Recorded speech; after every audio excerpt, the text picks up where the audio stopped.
Ukraina berhasil mendapatkan hulu ledak rudal hipersonik KH-47 Kinzhal yang masih utuh.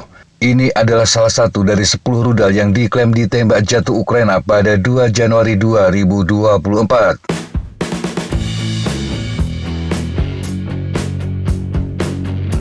Tim penjinak bahan peledak Ukraina bekerja di distrik Sevenskivy di Kiev untuk menetralisir hulu ledak tersebut. Mereka juga menerbitkan foto-foto yang menunjukkan penggalian kawah besar, dan tim penjinak bom dengan hati-hati mengeluarkan hulu ledak yang besar.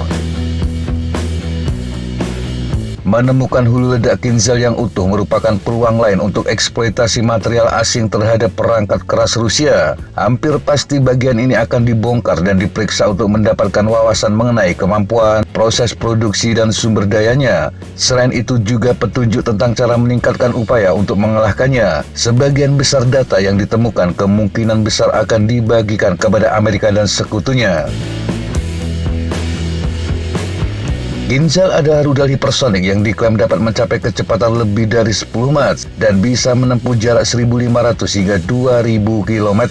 Rudal ini ditembakkan oleh pesawat MiG-31K. Su-34 Fullback juga dilaporkan telah melakukan uji penembakan Kinzhal pada awal tahun 2023 lalu. Rudal ini memiliki hulu ledak berdaya ledak tinggi seberat 480 kg. Namun sejumlah pihak tidak mengakui Kinzhal sebagai rudal hipersonik sejati. Ini hanyalah rudal balistik taktis Iskander M yang dimodifikasi untuk diluncurkan dari udara, atau dikenal dengan istilah rudal aerobalistik.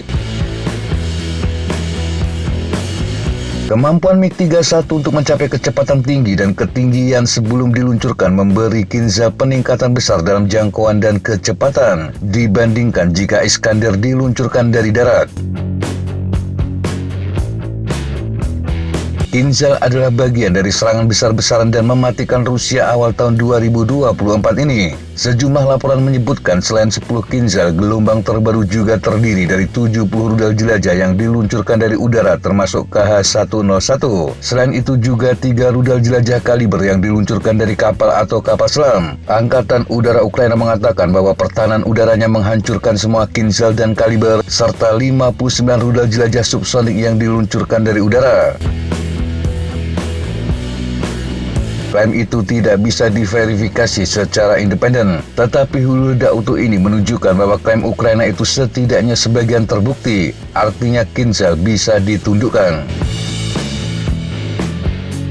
Di sisi lain, serangan ini juga menunjukkan Rusia juga masih memiliki kemampuan untuk melanjutkan produksi rudal dalam negeri meskipun ada sanksi global. Negara ini juga baru saja menerima rudal balistik jarak pendek dari Korea Utara. Meskipun Rusia telah menggunakan rudal Kinzhal beberapa kali dalam perang yang sedang berlangsung, ini adalah kedua kalinya mereka menembakkan Kinzhal ke Kiev dalam waktu kurang dari 1 bulan. Sebelumnya, pada pertengahan Desember 2023, juru bicara Angkatan Udara Ukraina Yuri Ihnat mengumumkan pertahanan udaranya menembak jatuh Kinzhal di atas Kiev.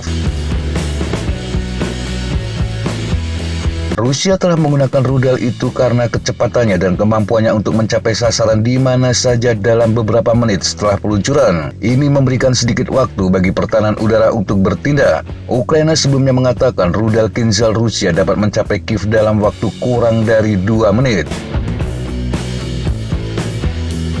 Tetapi juga harus diakui penggunaan senjata hipersonik yang berulang kali ini tidak memberikan dampak yang baik bagi Angkatan Udara Rusia. Bahkan laporan dan bukti intersepsi terhadap rudal itu telah menyebabkan reputasinya terkikis. Ini memberi kesempatan beberapa analis militer mengejek klaim besar Rusia. Penggunaan rudal tersebut terbukti juga tidak bisa mengubah jalannya perang, termasuk melumpuhkan kekuatan militer Ukraina. Rusia sejauh ini telah menggunakan rudal Kinzhal dan KH-22 untuk menyerang sasaran-sasaran bernilai tinggi. Analis militer mempertanyakan keputusan Angkatan Udara Rusia untuk menggunakan Kinzhal. Padahal sebenarnya rudal KH-22 lah yang menjadi pahlawan sesungguhnya dalam pertempuran tersebut. Yuri Ihnat baru-baru ini mengatakan Rusia telah meluncurkan 300 rudal KH-22 ke Ukraina dan tidak ada satupun yang ditembak jatuh oleh sistem pertahanan udara mereka. Rudal KH-22 terbang dengan kecepatan 4.000 km per jam. Dia memasuki sasarannya sebagian besar melalui lintasan balistik. Ini membuat diperlukan sarana khusus untuk mencegatnya. Sementara KH-32 yang lebih baru diyakini sejumlah pihak lebih sulit untuk dicegat daripada Kinzhal. KH-32 dirancang untuk menghindari sistem pertahanan udara musuh dengan terbang melampaui batas kecepatan dan ketinggian sejauh mungkin, dan kemudian menyelam ke sasaran dengan sudut yang curam. Radar tidak dapat melacak target dengan pola seperti ini.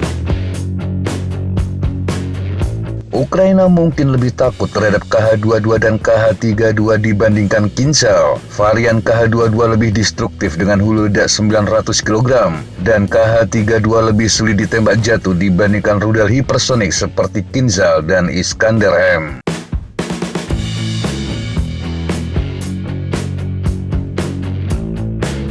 Demikian sahabat Jejak Apa informasi yang bisa kita sampaikan untuk kesempatan kali ini. Sampai jumpa di kesempatan yang berbeda. Tetap semangat dan jaga kesehatan. Salam fly like an eagle, fight like a falcon.